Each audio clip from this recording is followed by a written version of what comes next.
problem, we have a G symmetric graph.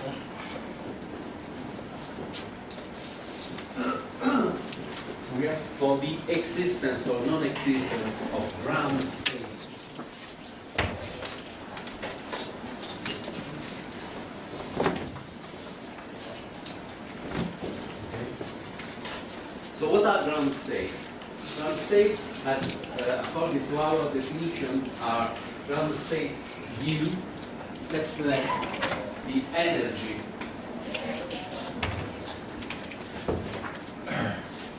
of U on graph G, which is equal to 1/2 the integral on G of the derivative of U to the second power minus 1/t, the integral on G of U to the 5th power. This is equal to the minimum of the same functional, and let me call it V here. Among all functions V in this space H1 of G, and most important with the constraint that the L2 norm of V is equal to. Okay? This is the problem, and we saw during the last lecture, we saw the solution to this problem for two cases. The first case is for G equal to R. The result is that for every positive mu, there exists a phi mu, which is unique modular phases, so modulus sign and modulus also translations. And it is written in some, so I never remember the exact exponents, so exponents are here. There is some constant here that depends on p, and then mu to the power 2 over 6 minus p, and then the hyperbolic second 2 over p minus 2, and then the argument, in the argument there is another constant c that depends on c only, and then mu to the power p minus 2 over 6 minus p x. Okay? Then there can be a phase here, and there can be a translation here. Okay? These are the only minimizers. And so for the case p equal to 4, yesterday we performed the exact computation, and we obtained that p mu is equal to mu over 2 square root of 2 hyperbolic second. The power here becomes 1, so we have just mu x over 4. So this is p equal to 4 is nice because all computations can be made explicitly, and it is the so-called integral case, or also cubic case, even though the power is 4, because the corresponding equation yesterday we saw is cubic. And so yesterday I did not perform this computation. You can do it as an exercise, but we can, for the case p equal to 4, we can compute exactly the value of the energy, so the value of the minimum, and we find that the energy of phi mu, boson R is equal to minus mu to the 3rd power over 96. Okay, this is just a computation. For other powers, it is not so explicit. So I often will refer to the 4th power, because qualitatively nothing changes, but here we can perform computations. And the second case we studied is the case of the half line. So the case in which graph G is equal to R plus. And we saw that the solution here is simply, so solution is unique modulo phases, and it is given by the soliton. This is also called soliton, but it is not very important, just the name. Soliton phi associated to the mass 2 mu, and then, of course, with a domain restricted to R plus. Okay? So this is the only solution, and it's quite easy to compute that the energy of this minimizer is equal to minus mu cubed over 24. So notice that the minimum on the half-line is lower than the minimum on the line. So in this sense, the half-line is better than the line. It is possible to turn on this light too? No. If it's not possible, no. Okay.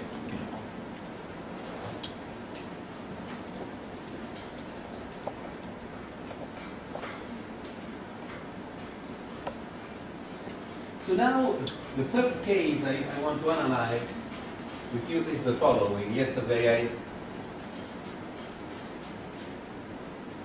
I talked about that. Is the case where G is made of 3 half-lines, so I call it as 3 half-lines that meet at a vertex, and these are, for instance, the 3 half-lines. Okay, we have so these 3 half-lines. Let me call them 1, 2, and 3.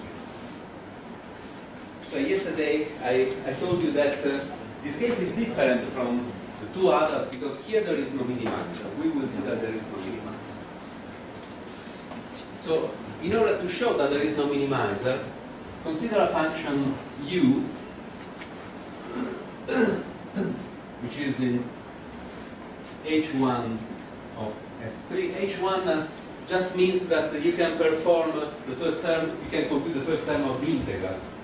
You can take the derivative of u and then sum the squared, the derivative, the integral of the derivative squared on each half-line, and moreover there is a continuity condition, okay, of invariance. So, and moreover we have the mass condition, which is this one, and call the 3 components here u1, u2,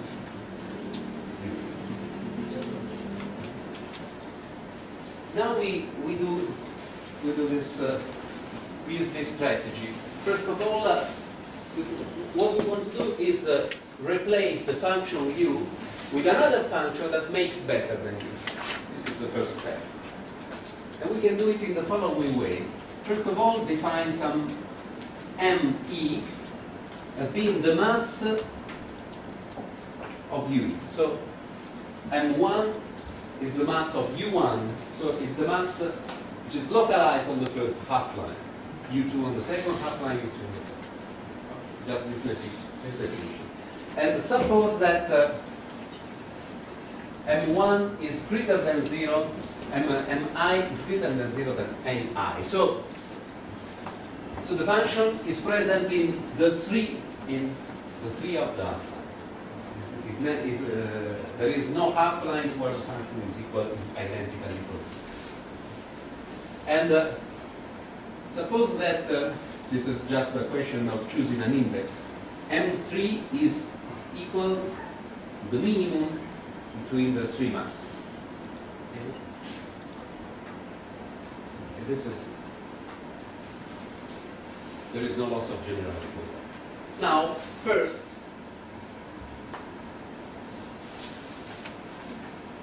so here the third half-line is where the mass is the least. So most of the mass is on the half-lines 1 and 2. The first point is just to replace the function u restricted to the half-lines 1 and 2, so to say the function on the line. So if you consider only half-lines 1 and 2, you obtain a line.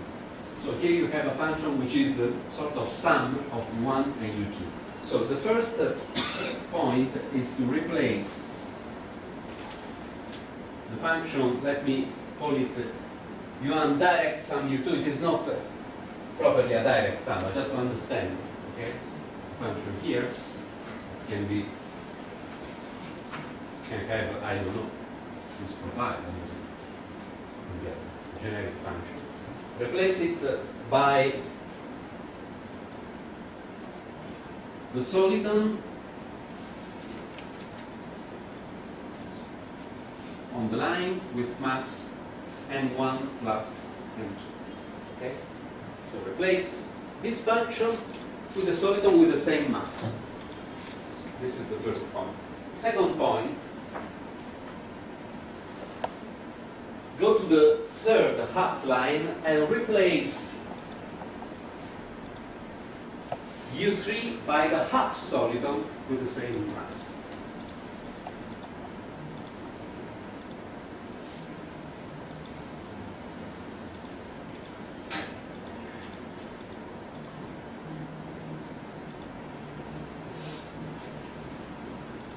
This is chi R plus and then half soliton is this guy. Okay, so here you have this another function here, and now what you find is a situation like this. One is here, this is 2, this is 3. So here in the half line 1 and 2 you have a soliton. And here you have a half soliton, and this half soliton is lower because here the mass of M3 was small. So the function you have here on the graph after these two replacements is not a good function where to compute the energy. It is not a good function because it is not continuous. It's not continuous. But you can make it continuous at vertex just simply translating the soliton, these two first half lines, in such a way that here, for example, you have the same value of the half soliton here, so you translate in such a way you put them together at the end, and you obtain a good function. So the third point is translate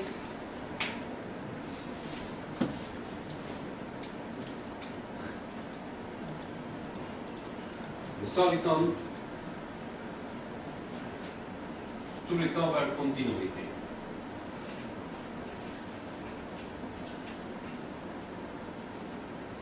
So what you find at the end is a situation like this.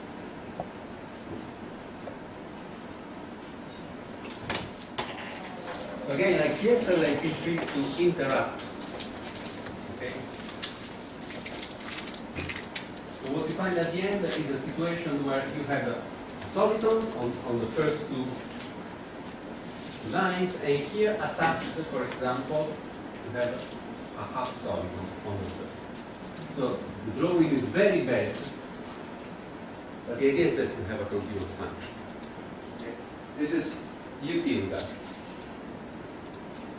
Okay. And now compare the energy of U with the energy of U tilde, but it is very easy to compare it. Because we replaced the function in the first two half lines with the soliton, and doing that, the energy is lower. Concerning the third half line, we replaced this guy with a half soliton, and here the energy declined too. So what you get at the end is that the energy of U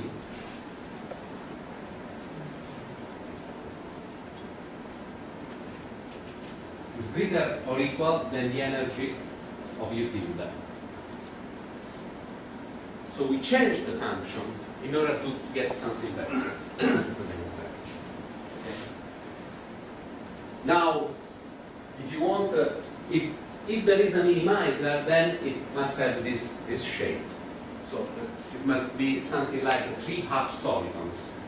And now let us see whether it is possible to have a minimizer using the shape of U tilde. So this replacement is made not only in order to get a better energy, so a lower energy, but also to deal with functions that are very simple, functions with which we are able to perform exact computations.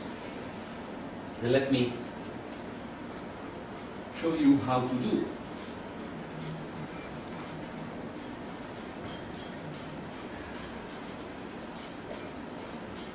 So the energy of U tilde is the sum of the energy of a soliton of mass m1 plus m2 plus the energy of a half soliton of mass m3. Okay. So the energy of U tilde there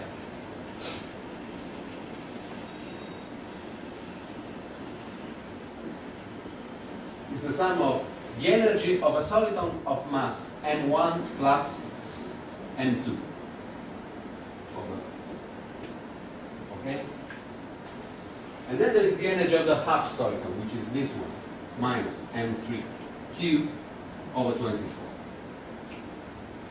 Now, we introduce the mass constraint, and the mass constraint here tells that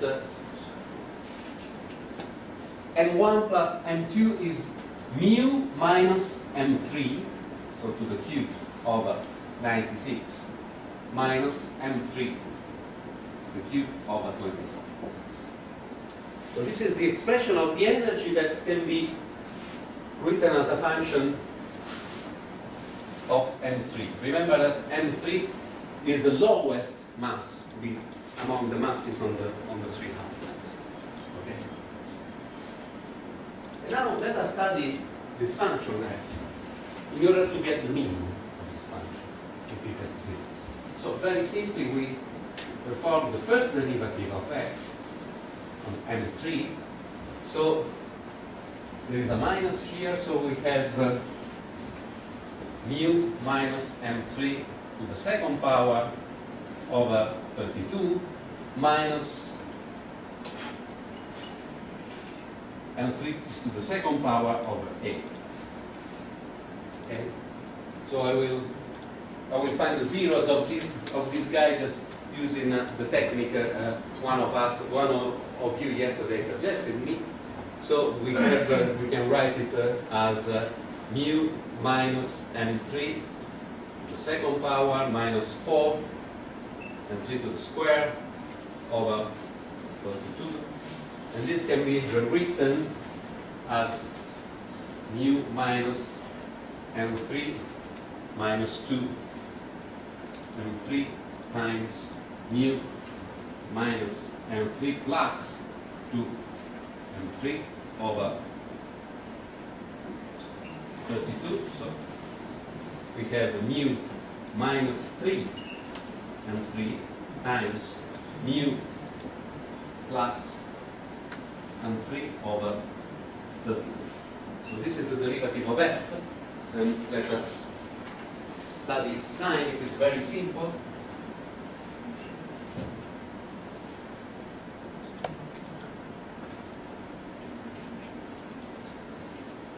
So we have that this f prime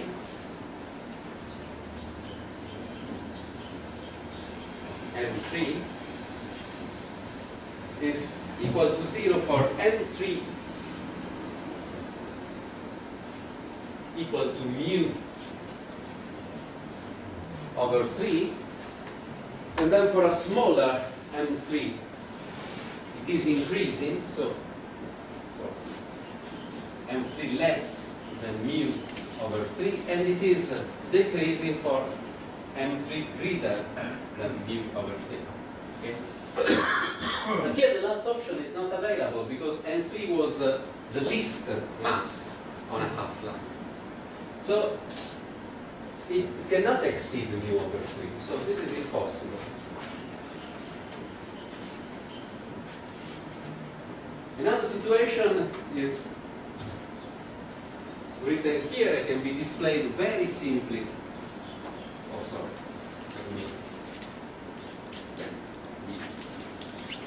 So f is negative. F takes negative value. So we have that for m3 equal to 0, it is minus mu over 96, mu cube over 96. It is indeed the energy of the soliton. It is the energy of the soliton because if m3 is equal to 0, it means that all the mass is on the first two half-lines. But in order to get the continuity condition, the soliton must be pushed toward infinity. So this is the energy of a soliton. And then when one gets here, the energy becomes something a bit more complicated because there is a factor of 3. So let me write down the result immediately. This is minus mu cube over 216. But this is not important. It is not more important to understand what is the situation here.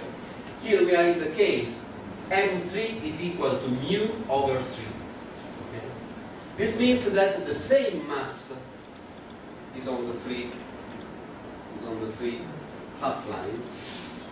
So we are here in the case of the totally symmetric state with 3 half lines, 3 half solitons centered at the origin.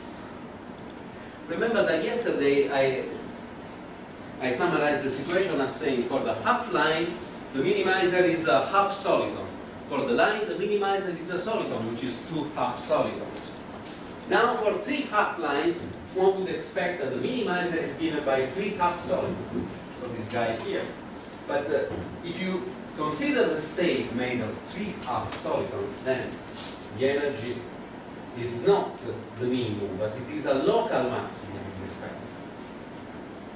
So this is quite an unexpected phenomenon, at least at an nth level. And the minimum is here, is minus mu cube over 96, which is the same minimum of the line. But it is not a true minimum. It is not a true minimum. It is just an infimum. Okay, let me try to make it clearer through another picture. The picture is this one.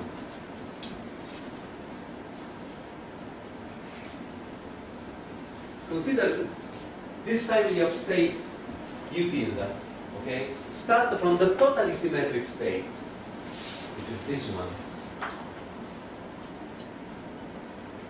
So 3 half solitons meeting here. Okay? Oh, sorry, it's not the. It is better not to display only the function, because otherwise it is. So we start with this 3 half solitons. Okay?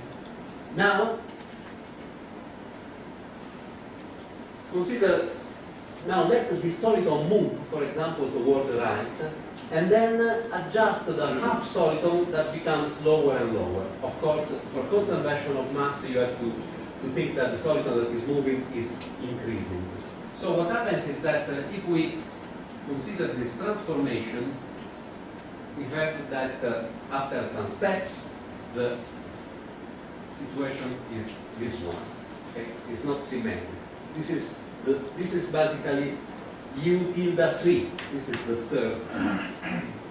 third half. So in performing this transformation, the energy decreases.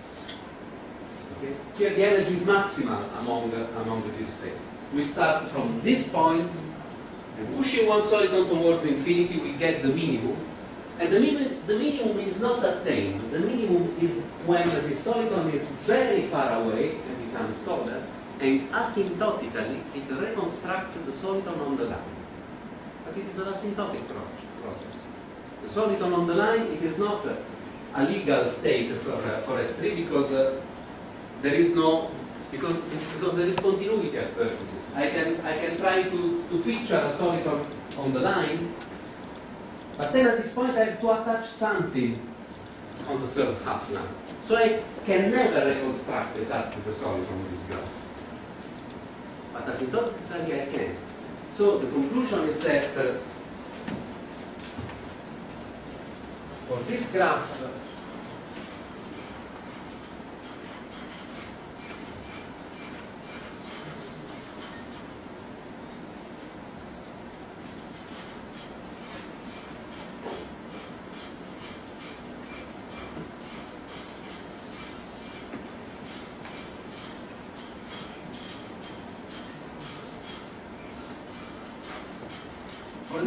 the infimum, so conclusion of this example is that the infimum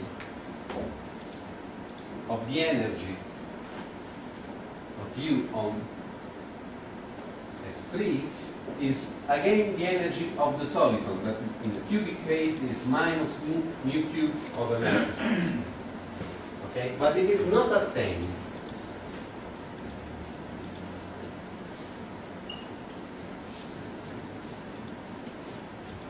So there is no ground state.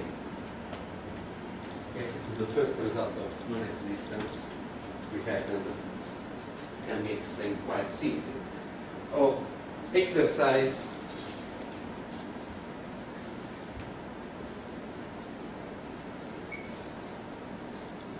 What if M3 is equal to 0 from the beginning? Okay, because I started with the hypothesis that the function was supported on every half line. But it's possible to consider also functions not supported on one of the half lines. The result is the same, the result does not change, it's not affected. But just try to discuss it and see what happens. Okay. So there are questions on this example? Normally one thinks of this energy minimization sort of together. In this case you have the line or the half line separated and you do a minimization for the half line or full line. Yeah. One of the things of it, you minimize over the whole configuration thing. Okay, I minimize over the whole configuration of the graph.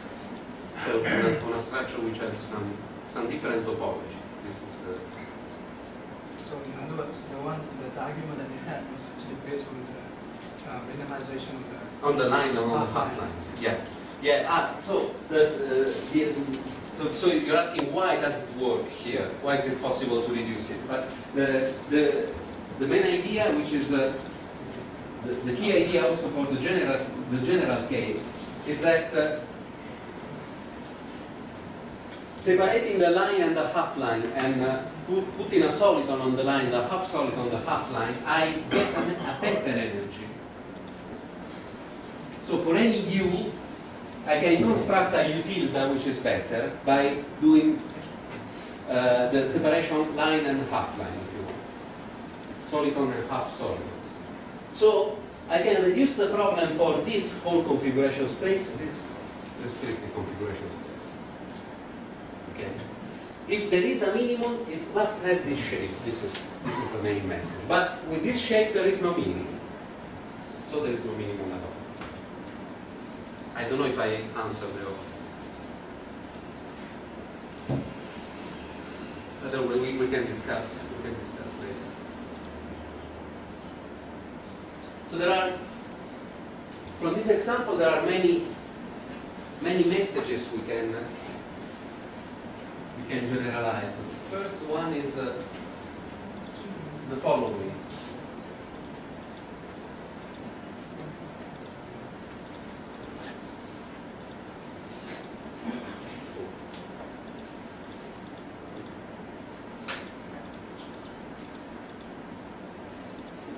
It is not convenient to split.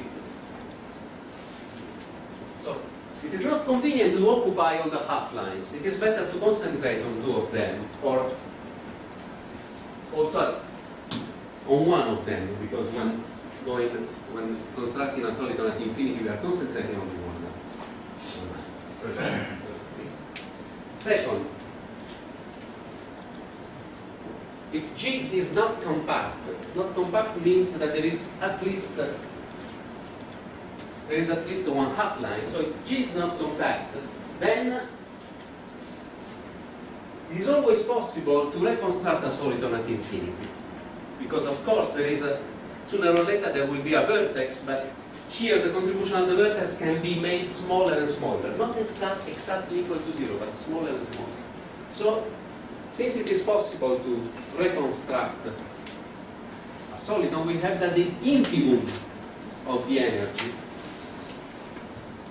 is better or equal than the energy of the soliton. In the cubic case, it is described here, minus u for analysis. So these are the two main messages coming from this example. And the idea arising from here is that every state on a graph has to be compared with the soliton on the line, because the soliton on the line exists, at least asymptotically, on any non-compact graph. This is the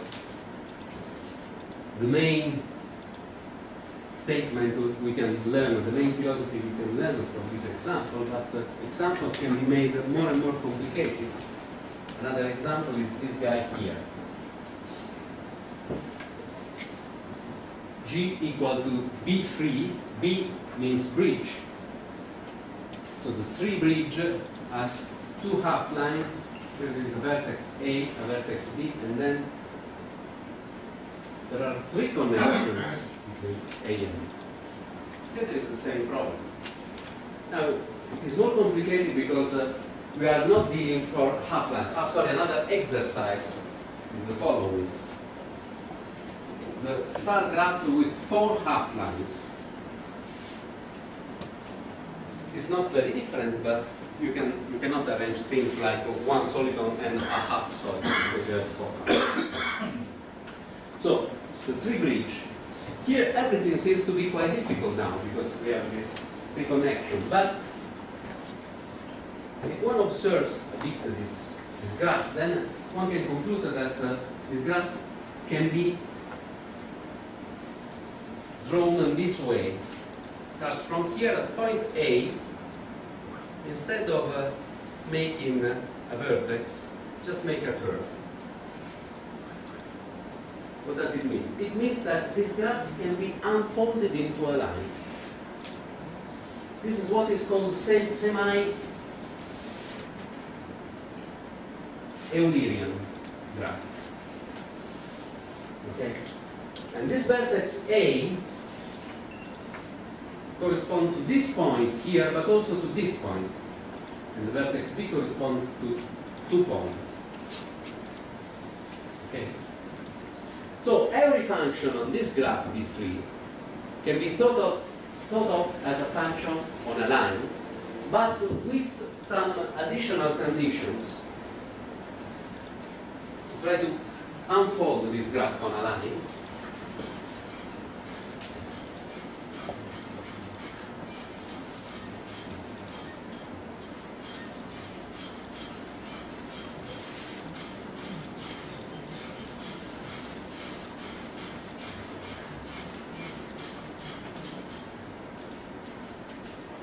And see what happens. So again, the first half line, and then there is the first point A. So we are here. Okay? And we unfold again and again, and we get point B. Then we go backwards. We get again A, then B, and then the second half line. So every function on this structure must get the same value on the A point and on the B points. Okay? And this is impossible for a soliton. You can see it immediately, but for instance, from these 2 A points and with this this configuration for the conditions, from these 2 points, there must be at least a minimum, a local minimum. The soliton has no local minimum, it has only local max. So this configuration is not reachable by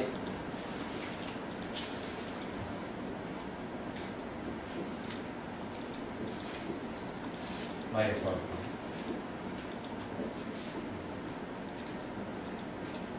So starting from there, if we consider a function u on B3, just unfolding B3, we obtain, without any effort, a function u tilde on R.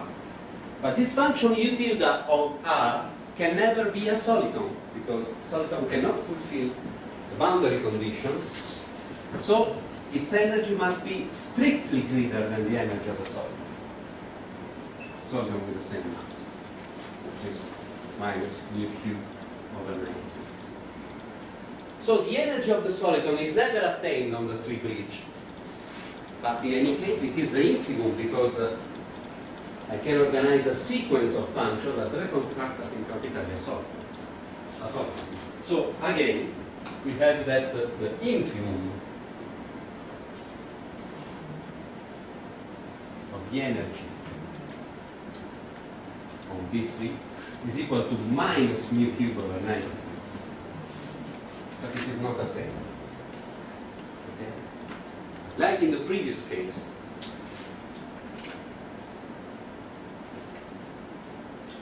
and now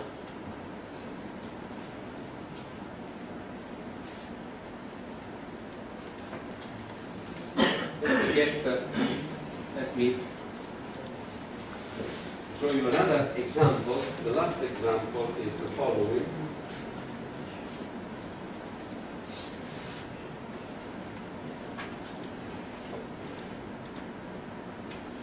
B2.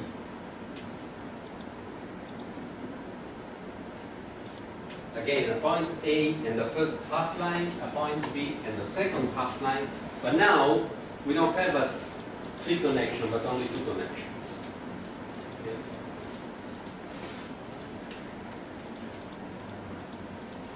One could be tempted to proceed as before, but this time the graph is not semi-linear, because if I start to unfold it, and I take A, and then B, and again A, here I cannot attach the half line. Half line must be attached to B. So this is not semi-linear. So this reasoning does not apply. And this case is much, much, much, much more difficult.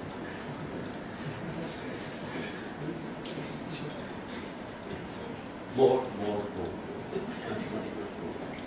So in order to decide whether here there is a ground state or not, we have to develop a general theory. There are no fixed. We did not find any easy way to get here, but the result at the end are the same as here, as this view. So the infimum is the energy of the soliton, but it is not everything. But in order to do that, we need a general theory. So now we go to sort of bit more sophisticated mathematics in order to understand what. So now examples, the pioneeristic part, so to say, the funny part is over. So if you have some questions before the harder part, just ask me now. So as long as the P is an odd number, we can do it the semi-equilibrium from the secondary, the AD view will be more and more.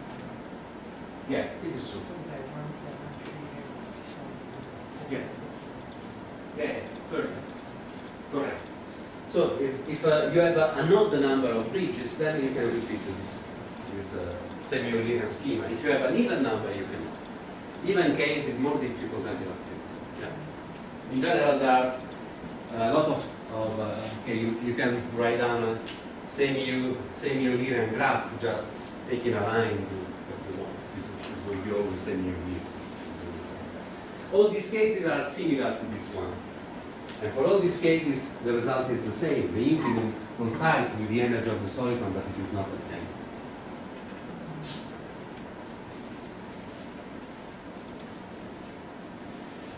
So the key words for a general theory is rearrangement. I don't know whether you are familiar with rearrangement theory. Rearrangement is a classical topic in calculus of variation. But here it has to be made in a somewhat new setting, which is the setting of graph, and the extension of a classical theory of rearrangement is not free. One has to work at it. However, I will give you the main results and the main ideas. And the idea of rearrangement is a generalization, a very powerful generalization of what we did with the 3 half lines. So replace the function with a better function. So this is the philosophy. But rearrangement theory gives sort of algorithm on how to find a much better function. This is it. Okay. So the philosophy is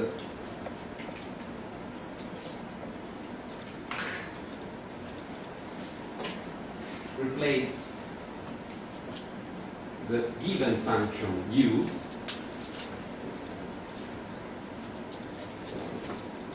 with a better one.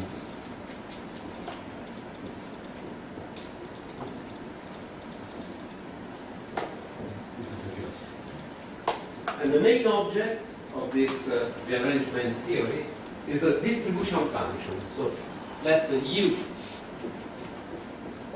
a function h1 of g, and consider always a mass constraint. The distribution function of u is defined in this way. Rho of t is defined in this way. Take this set, the set of all points of the graphs, such that u of x, remember that we always consider non-negative function, is greater than t. The set of the point where the function exceeds this t and take its the leg measure. This is the distribution function. So you have a function u made like that, fix then a value of t, then consider the intervals where function u exceeds t. So, for example, you have here a first interval, delta x1, here you have delta x2, here delta x3. What you have is that rho of this t will be the sum of the length of the three intervals. Just to understand what is a distribution function. Distribution function is the measure of the upper levels of the functions. And of course, rho of t is non-negative and decreasing. Decreasing because if I make the level t higher and higher, the measure of the upper level will decrease. So it's non-negative and non-increasing. Good. Another example is for instance, we can consider a monotonically decreasing u. Okay? For example, the half line. And we fix a value, a level t, and we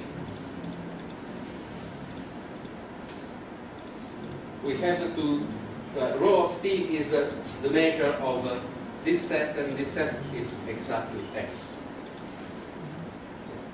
This is a monotonically decreasing function of a half line, so we have that rho of t, in this case, is nothing but the inverse. Okay. There is a correspondence between x and t, and rho of t is the inverse. This is for strictly monotonically decreasing function. This is very easy. Now, so we started from a function, given function u. We wrote down its rho and its distribution function, and now we go to the energy. So what does this distribution function to do with our energy? First of all, let me write down the nonlinear term of the energy, which is this one. This can be written as an integral between 0 and the maximum of the function u, the integral of t to the power t minus 1 rho of t in dt times p. Okay? Or better, you can write it like rho of t to the pth. This is max u to the value. This is probably clear. So you consider a value of t, and sum on the measure of the layer between t and t plus dt. This is the idea. This comes from what is called the layer cake representation. So represent a function as a cake made of small layers between the level t and t. Okay. Why is this formula important for me now? Because this formula says that if two functions have the same distribution function, then the linear term in the energy is the same. Sorry, the non-linear term in the energy is the same. So this has to be stressed. So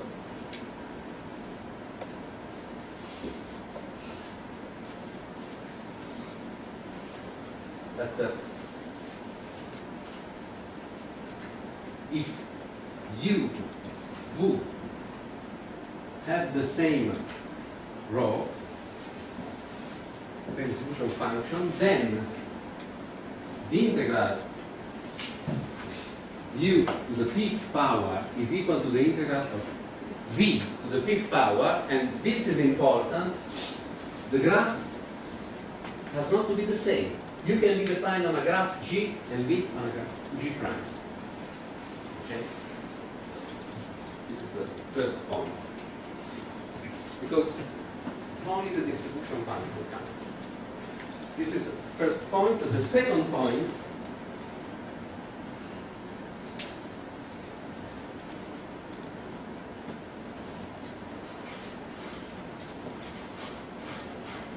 is possibly more important.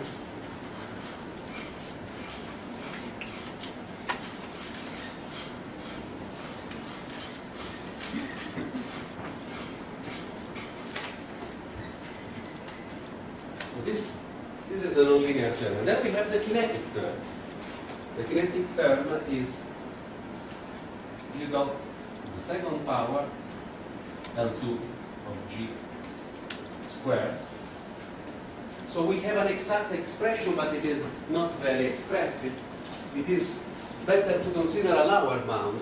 Lower bound is the following, is the integral between 0 and the maximum of u on, okay, this is an integral, of course, on the variable t, and here we have a denominator, the modulus of the derivative of rho.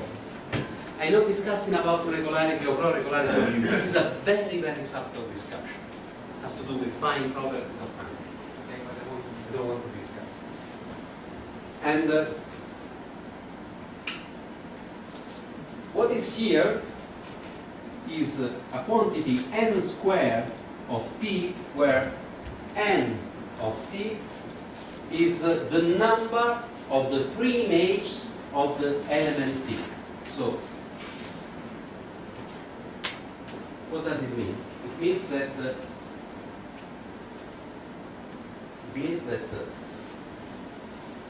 if use this one, we consider t, a value t here. In this case, n of t is 1, 2, 3, 4, the number of the pre-images of t, so the function here.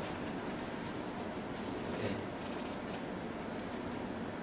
So now again, the prime derivative, sorry, the kinetic term depends not only on the distribution function, but also on how many times the point t is reached by the function. Of course, it must be integrated. But the message is this guy, is this one. If this black function here and another function here, for example, if they have the same distribution function, then this function here has less kinetic energy than this one. Because here we have 2 pre-images at most. And here we have 4. Okay. So from the point of view of kinetic energy, it is important to minimize the number of pre-images. This is the main message, and it is quite intuitive, because if you are producing a lot of free images, it means that you are producing a lot of oscillations. And oscillations increase the kinetic energy. Okay.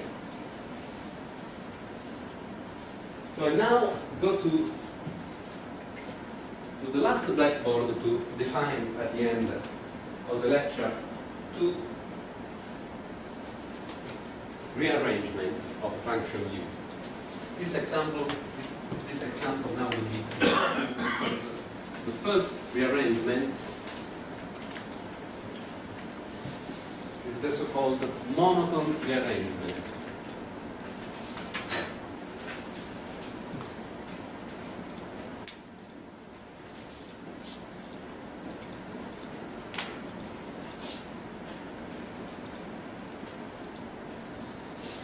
Okay, it has a quite complicated definition, but it is not important now. It is a typical analyst definition. The monotone rearrangement is of a function u. So we start from a function u and we define that its monotone rearrangement as u star of x, which is the infimum of t greater than 0, such that rho of t is less than x. And the domain of u star is the half-line. So the monotone rearrangement lives on the half-line. We start from a generic graph and we go to the half-line. And again, this is the contrary of what we did before. If we have this rho here, for instance, we take the infimum of t such that rho of t is less or equal than x. You see, it is the contrary of what we did when defining rho. So here we have x, and we have to get the infimum of the t, but this is exactly the corresponding to x. So if regularity allows to do that, we can say that morally u star is the inverse of rho to the minus 1. It's exactly the same reasoning we did with the second example. So if this is rho, you start with something like this. Okay? And notice that for any value of t, there is only one pre-images. So the monotone rearrangement is somewhat minimizing at most the kinetic energy. And let me write down here. I leave this estimate, which is very important for this lecture and for the following one. The following one I will give and explain the main results. But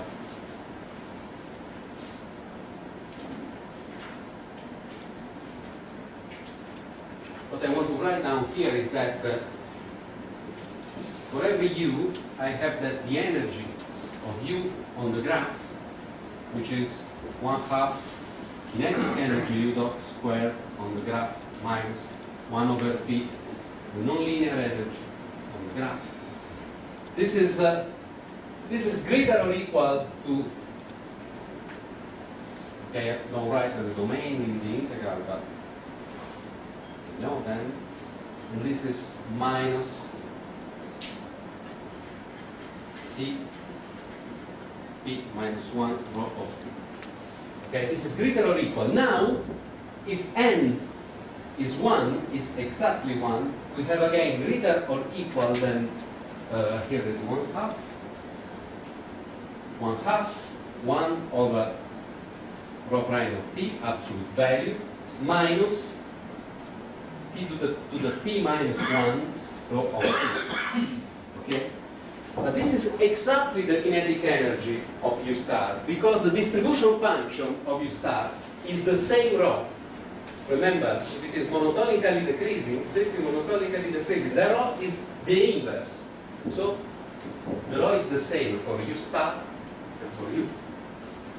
So this is equal to the energy of u star on R plus, which is equal for the case p equal to 4 to minus mu cube over 24.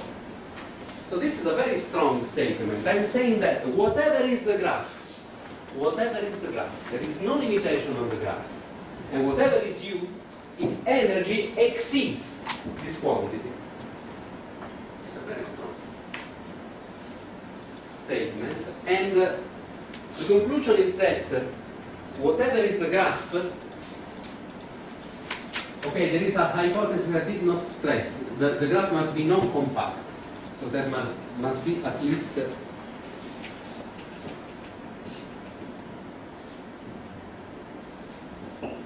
G non-compact, then the infimum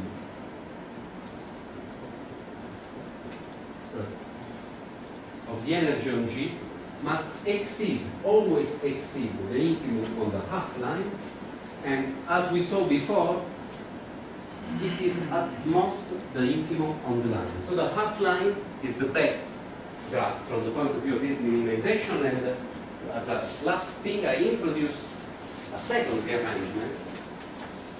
So let me do it here. The second rearrangement is the symmetric rearrangement.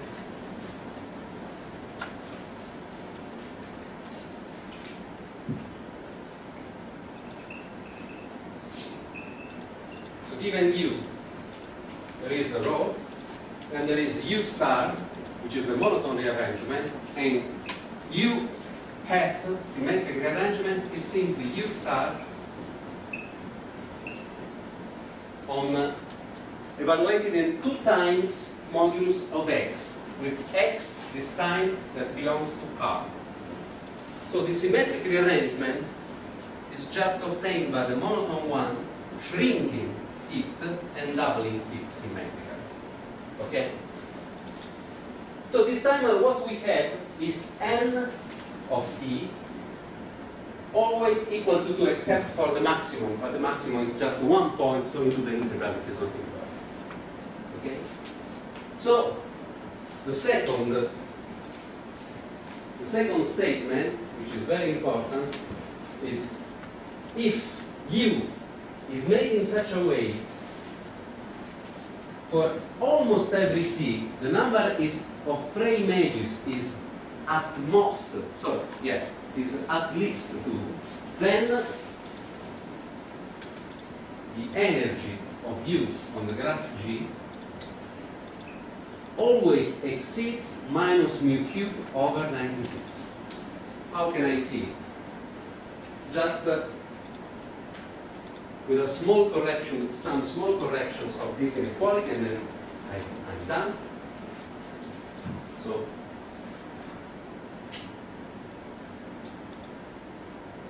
here everything is the same, but now the hypothesis is that n squared of t is at least 4, because n of t is at least 2. So here we have 4. And since here we have 4, the energy here becomes exactly the energy of the monotone rearrangement, and the energy of the monotone rearrangement must be greater or equal than the energy of the soliton, which is equal to minus mu cube over 96. Okay? So that now, tomorrow I will give you the first general result. And the first general result is nothing but the seek of a topological hypothesis on the graph that guarantees this fact. It guarantees that any function defined on that graph must produce at least 2 preimages for every t in the range. Of course, this hypothesis is not very strange. For example, on the line it is verified. Every function on the line produces at least 2 preimages for any element of its range, except the maximum. Okay. Okay. There are questions. I've done. Any questions?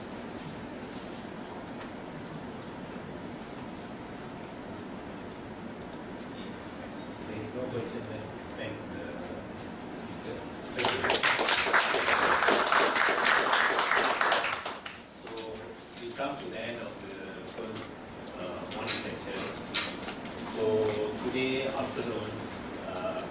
have a social visit. So who are interested, please gather at the foyer. So ladies and gentlemen are invited to have lunch with the